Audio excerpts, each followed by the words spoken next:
You've only got one machine, one probe, and one shot.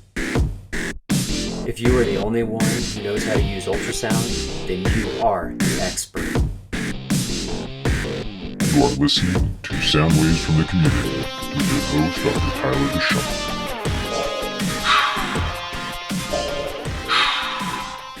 All right, welcome to another episode of Sound Waves from the Community podcast. This is your host, Tyler DeShawn, and today we're going to be discussing some of the ultrasound basics for scanning. For most of the podcast episodes, it's going to be helpful if you can watch the video, as we do have videos, clips, images that will help show you how to do ultrasound and the anatomy you're looking for. Today is no different. We're going to go over some probe motions that will help you obtain better images. And so visualizing these while listening may be difficult. So make sure to check out the video link on YouTube in the show notes. We post a video link for every episode, and they're all going to be on YouTube. And as always, they're always going to be free. So without further ado, on to what we call knobology. When starting out with ultrasound, there are really only three buttons that you need to know how to use on the machine. One, you need to know how to turn the machine on. If you can't turn on the machine, you can't scan a patient. Two, depth.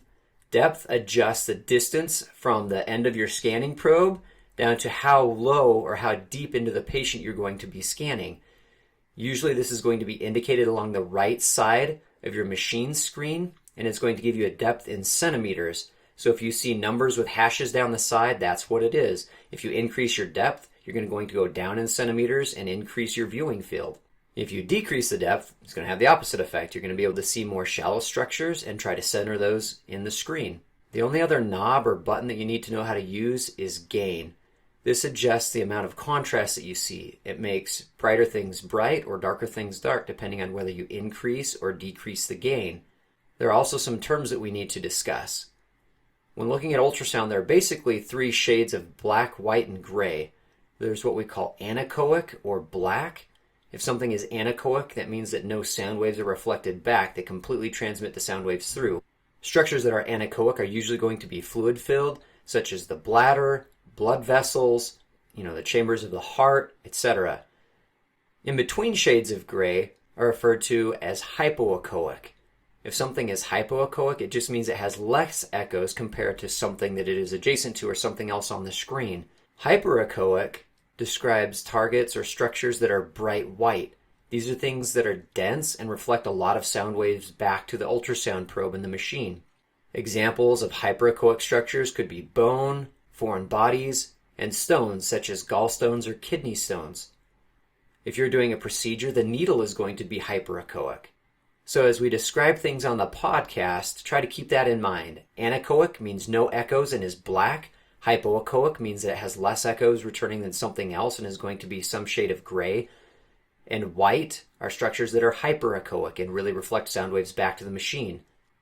Now on to probe movements. This may sound stupid, but there are conventions that we have when describing how to move the probe so that everybody uses the same nomenclature. There are three basic movements that you can do. You can interrogate, you can center, or you can change your viewing axis.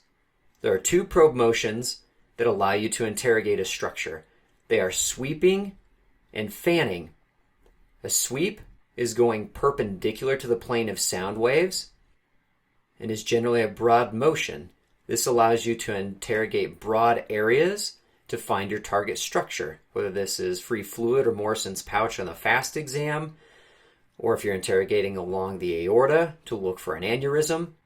Fanning is keeping the probe in the same point of contact on the patient, but then changing the angle of your probe back and forth, similar to a sweeping motion. And this is used especially in cardiac imaging. The reason that we do a fan is because we have a small window that we're looking through, such as an intercostal space. When you have a small window, it can be difficult to sweep as you'll keep coming upon rib shadows. So if you keep the same point of contact but change the angle of your probe, this allows you to still interrogate while maintaining your window. The two probe movements that allow you to center objects in the screen are sliding and rocking. Sliding is moving the probe in the same axis or parallel to the axis of the sound waves. As you slide back and forth, it's going to bring targets from the right or left side of the screen into the center of the screen. This is the probe motion that you're going to do when performing centralized or vascular access. You want to have the vein in the center of the screen, and so you may need to slide right or left to bring that vessel into the center of the screen. Rocking is similar to fanning in that you rock when you have a small window that you're interrogating through, such as an intercostal space. With rocking, you keep the same point of contact on the patient, but you do a heel-toe maneuver, adjusting the angle of the probe in the parallel plane to the ultrasound waves, and this allows you to center objects without moving the probe along the patient's body. The last probe movement is rotating, which should be fairly self-explanatory. You twist the probe either clockwise or counterclockwise, and this allows you to obtain a short, long, or oblique view of any target in the body.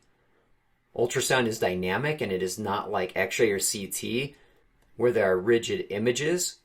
You can move the probe in multiple directions and do multiple probe movements at the same time, but when starting out, I recommend that you do one movement at a time. Interrogate first by sweeping or fanning. Once you find your target, get it centered by sliding or rocking. And if you are off axis, rotate your probe clockwise or counterclockwise until you have the true viewing axis of your target structure.